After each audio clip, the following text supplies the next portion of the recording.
morning, good afternoon, a very good evening to each of you. We have got fantastic guests with us, and for that, I first of all thank each of my listeners that we have completed our program because of you. Well, this is the platform where we dive into stories that ignite inspiration and spark transformation. Today, I am beyond excited to introduce Sheldon Crocker, who is an inspirational speaker, resilience building expert, and the voice behind the Crocker's transformative thinking. Born with a physical disability and told he would never walk, Sheldon didn't just defy the odds, he shattered them, completing the Tely 10 race, earning three college diplomas, and creating platform that empowers others to rise beyond adversity. His signature talk, Beyond the Silence, Rewriting Your Story, and his three-part Memory series have touched hearts across Canada and beyond. Sheldon, once again, welcome to this show. How are you feeling today? Thank you very much for having me here. It's been a long day. It's 10:30 p.m. here for me, but Oh God, it's a great day. so nice of you. Thank you very much. I at least love the honesty and the energy that you have. Well, all the listeners, get ready for the conversation packed with raw honesty, hard-won wisdom, and the practical tips to unleash your inner strength. Let's dive in. Well, Sheldon, your story begins with a powerful definition of expectations. You were told you would never walk, yet you went on complete the Tele 10 race. Take us back to those days. What was the spark that ignited your determination to prove others wrong? Platform is yours, Sheldon, please. Thank you for that question. This is a good way to start. Start with the spark. The spark wasn't a training plan. It wasn't a coach or a running group. It was a moment one morning when I just woke up and said, I'm going to do that till I 10. It's a 10-mile race. No warning, no preparation, just a deep internal pull that said it's time to do something big for myself. I didn't train, not in the physical sense, but I did was start. I took the bus ride along the route where I did it. The trip would be Wow. traveling. So I just traveled the stretch of the road with my eyes wide open, studying every hill, every incline, every turn, every stretch of pavement. I visualized myself walking it. I saw myself on the course. I mentally rehearsed it over and over until my body started to believe it. I could do it, even though nobody, including my younger self, would have ever imagined I could. Wow. Great. Great. So That's really incredible, Sheldon. The turning impossible into I did it. It makes me curious about the mindset behind that kind of resilience. So here is my next question: that you are known as a resilience building expert. How did you cultivate that mental and emotional strength? the truth is, I didn't cultivate it in the way most people would usually mean. I didn't build it later in life through journaling or therapy or group sessions. My mental and emotional strength wasn't something I learned from a course. I grew it from the moment I realized I had to survive as a child. From the moment I was a kid, life pushed me into situations where I had no choice but to get tough, to push through, to keep going, because stopping wasn't an option. I was born with a disability that made even the simplest thing very difficult. There was no role models around me showing me how to be strong. I had to figure it out on my own. My body is not designed for crawling. I just had to drag myself along and pull myself along and force my body to do things it wasn't supposed to do. I learned early on that I wouldn't always be understood, that people would look at me and assume the worst, that I'd be underestimated, overlooked, or ignored. And when you grow up like that, you develop a kind of quiet armor, a strength that says, I will keep going no matter what you think of me. I will get through this because what's the alternative? That wasn't a mindset I chose. It was one I inherited from the situations life threw at me. Wow. I love how you frame the resilience as something we can build. It's like a muscle we strengthen over time. Speaking of challenges, you have been open about some deeply personal ones. You have spoken candidly about the journey through addiction recovery. Please tell, what was the turning point that helped you to take control and start rewriting that chapter of your story? Sheldon, please. There were a few turning points, actually, but one of the most unforgettable ones happened one night when I was actually leaving a club, leaving a bar. I honestly had to admit, even to myself, I just walked out of the bar. I was broke, no money left. I was hungry, no food. But I wasn't just hungry for food, I was hungry for something deeper. I remember looking up at the sky, not even if I sure at that time if I believed in God or not. Going through my addictions, I didn't know if I believed in God or not. But still saying, please just let me find something to eat on the way home. And as I was walking along, I saw a donut lying on the sand, half covered in dirt. But I picked it up and brushed off the dirt, and I ate the donut that was on the sidewalk. I asked the Lord for some food, and He provided a donut. So that moment didn't make me feel tough or proud. It made me realize how far down I had fallen. I wasn't just physically starving. I was starving for direction, for dignity, for anything that resembled self worth. But standing there eating that donut in the dark, I knew something had to change. I didn't want to survive like that anymore. I wanted to live. That was one of the moments that cracked me open. The other was quieter, walking past a club that I used to go into all the time. I had my hand on the door, and instead of going in, though, I just stopped. I remember there was something pulling on the inside of me. Realized I didn't go in, I just kept on walking. It was no big drama, just a small but powerful choice. One that told me maybe, just maybe, I was starting to take back control of my life. Wow, great, really. You have spoken candidly about your journey, right? That's so powerful, transforming pain into stepping stone. Your story resonates with so many who feel silenced by their struggles, which brings me to your signature talk. Here is my next question for beyond the silence. That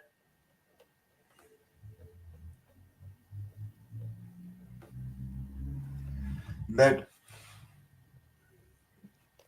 your talk beyond the silence, rewriting your story, rising when life tries to break you, has really inspired the audience worldwide.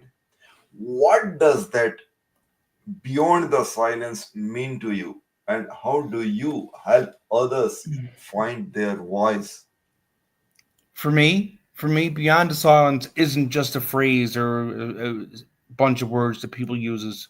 It's a place, and it took me a long time to get there. It's a place you reach after the years of being ignored, after the years of being overlooked, or told to sit down and be quiet. It's what comes after you've been through the kind of pain that makes you feel like your words don't matter, or that saying them out loud might make things worse. I spent most of my life in that silence, being born with a physical disability in this small community.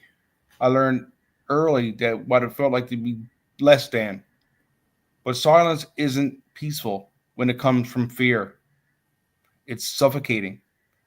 And the longer I stayed in it, the more I started to believe the lie that I didn't have anything worth saying. So beyond the silence is when you actually get to that point when you realize that there is more to life and there's a reason why you keep going. So that moment didn't make everything easier, but it made me free. Free to share my story, free to realize I can't get any lower down than where I am. It's time to get back up. So because once you speak your truth and truly stand in it, you can never go back to pretending you don't exist. So that's what beyond the silence means to me. It's the other side of fear, the other side of shame. It's when your voice is no longer a secret; it's a gift. Now I help others get to the same place, not by giving them a microphone, but by giving them permission. Permission to be messy, to be real, to be heard without needing to be perfect. Whether I'm speaking at an event, leading a workshop, or just talking one on one, I create space where people feel safe enough to say what they've never said out loud before. I don't fix them. I don't interrupt them. I don't offer cliche sentences. I just let them be because I know what it's like to sit in a room full of people and still feel invisible. So I just help them to find their own inner greatness. Oh, really, you made me so inspiring. Well, Sheldon, you are the author of three-part memory series. Keep on walking the road of resilience and resilience redefined. Please tell what inspired you to share your story in this way, and what do you hope readers take away from those books? Sheldon, please. I think deep down, I always knew I was here for a reason. Even in my darkest moments, addiction, loneliness, poverty, I kept telling myself, this can't be all there is. There's got to be more to life. There's a reason why I'm still here. It was just up to me to find out what it was. I didn't know what the reason was at the time, but I believed it did exist, and I still do. I just had to hold on long enough to find it. And then one day, something happened that I still can't explain, but I'll never forget it. I was alone in my apartment. The place didn't even have a window. I didn't have much money, really any money. I didn't have any direction. But in that silence, out of nowhere, in a basement apartment with no windows, this bright flashing light flashed through my apartment, and my old radio, which wasn't even plugged in, came on. Yeah, my people say, like, how does your radio come on if it's not plugged in? Well, it did. I don't. This is 25 years later, and I still believe that it was. It wasn't even connected to anything but the song by the band The Beatles. The song called "Let It Be" came on. It stopped. It just came on and started playing that song and stopped me dead in my tracks. And I just stood there listening, crying, letting it wash over me. And it just came to me as like, you've survived. Now it's time to start sharing what I've learned through my life. And Oh, that's why I followed it up with my books. That's why I wrote Keep On Walking, The Road to Resilience, and Resilience Redefined. Each one is a piece of the journey, surviving, rebuilding, and moving forward with purpose. right. Yes. So that is the reason that your books sound like the roadmap for turning the adversity into strength. Well, Mhm. that leads perfectly into your online course, which seems like another way you are empowering others. Well, your 6 week course, Unleash Your Inner Strength, is all about emotional empowerment and personal transformation. Can you please share one key lesson from the course that listeners can apply to their lives right now? Please. Absolutely. If I had to pick just one, it would be this: we are always living in patterns, always. In my course, Unleash Your Inner Greatness, guide people to recognize the emotional and mental loops they're stuck in, most of which they don't even realize exist. Patterns like always saying yes, never asking for help, shutting down during conflict, or constantly second guessing their own worth. We think that they're just our personalities, but often they're just old survival mechanisms we never outgrow. And here's the thing: you can't change a pattern you haven't named. So that's the gift of self-reflection. That's the start of real growth, and it begins with something as small as noticing. So if you don't notice anything else today, just notice the emotional script you've been following. You don't have to fix it yet. You just need to see it, because once you do, that's where freedom begins. Great. That's such actionable takeaway. Yes, I can see why your course is making such impact. Now, let's talk about connecting with the audience.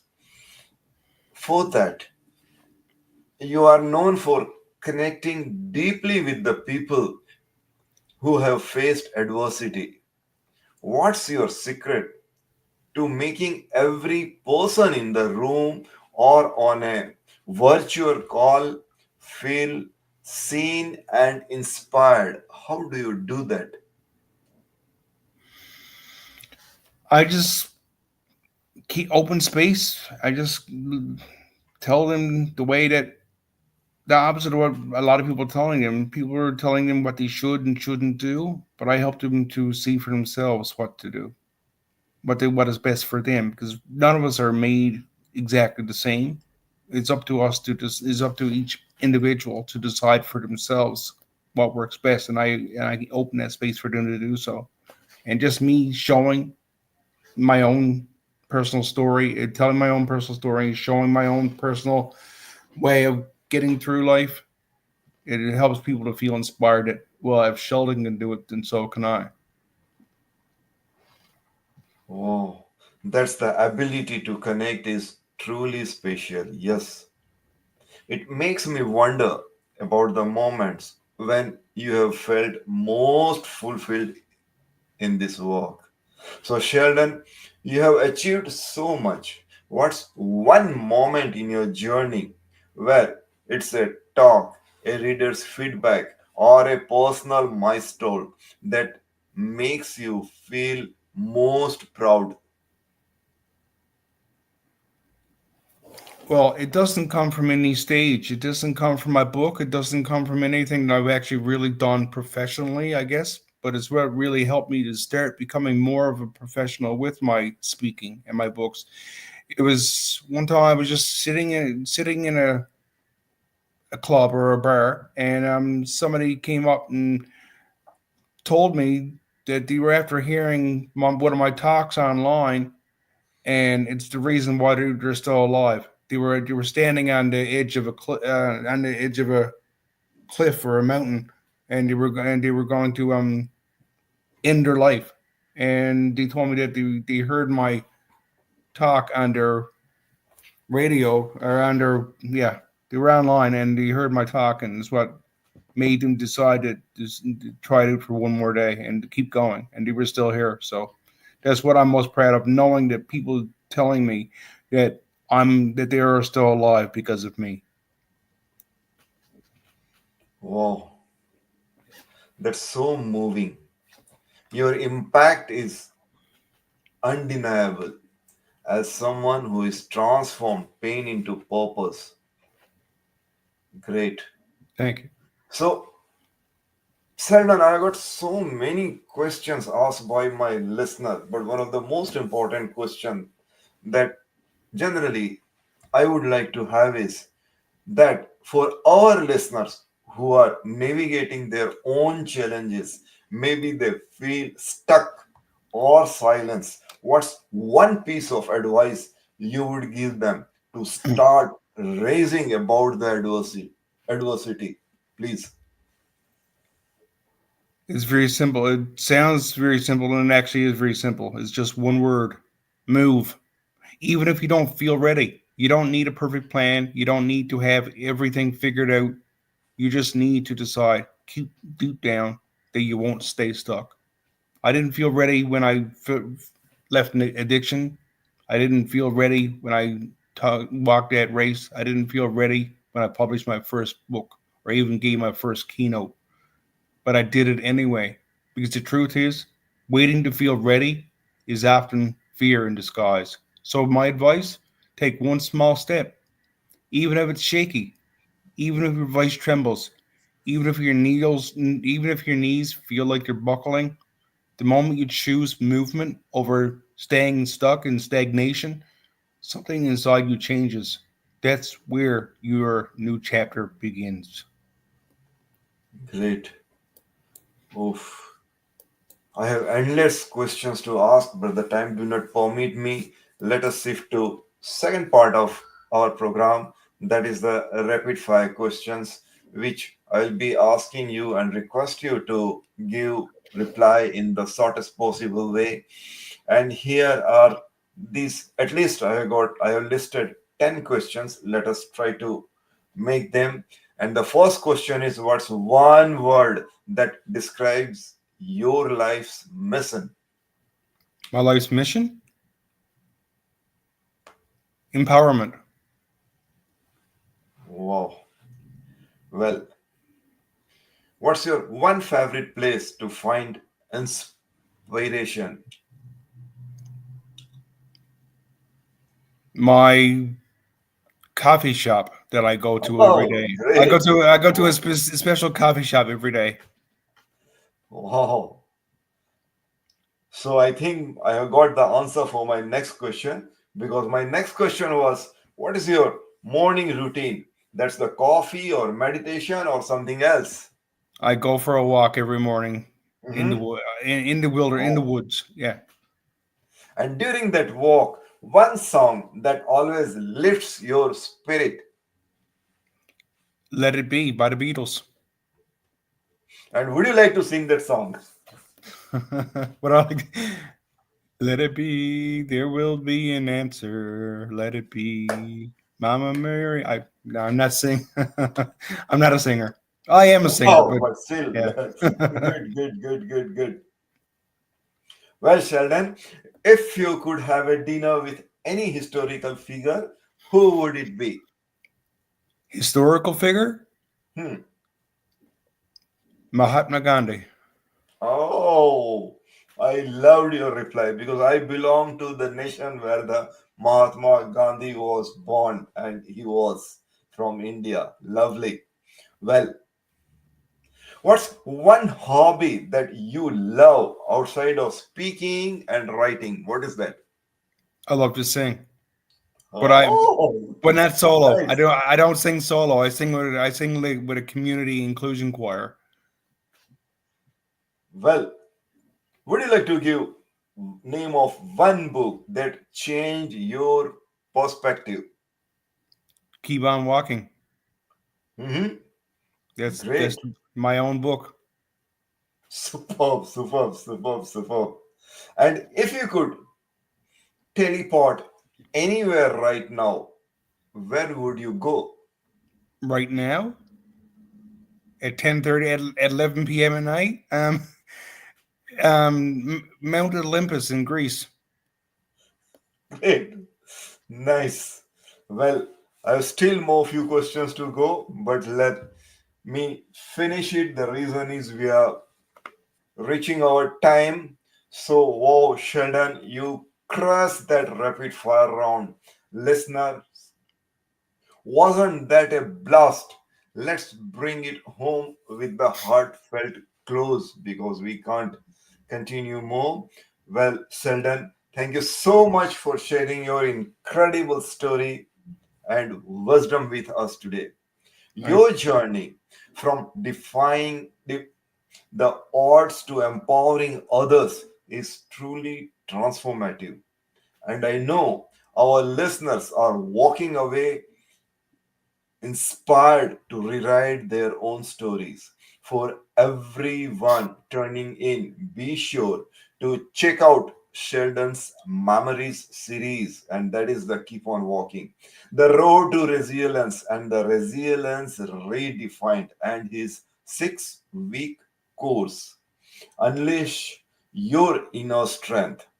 Well, you can also find all of this more about him when you go to his website, Sheldon any final words for our audience that you would like to say? Please. Keep on walking the road to resilience, because if you don't keep on walking, you're not going to get further ahead. Great. Great, great. I'm sure that you have enjoyed the session. Not only that, our listeners who are there, they too must have enjoyed it. Well, Selden, thank you so much for sharing your incredible story and the wisdom with us today. Your journey from defining the odds to empowering others is truly transformative. And I know our listeners are walking away inspired to rewrite. Again, I'm repeating this because I know this is more powerful for everyone turning it. Once again, I am saying that be sure to check out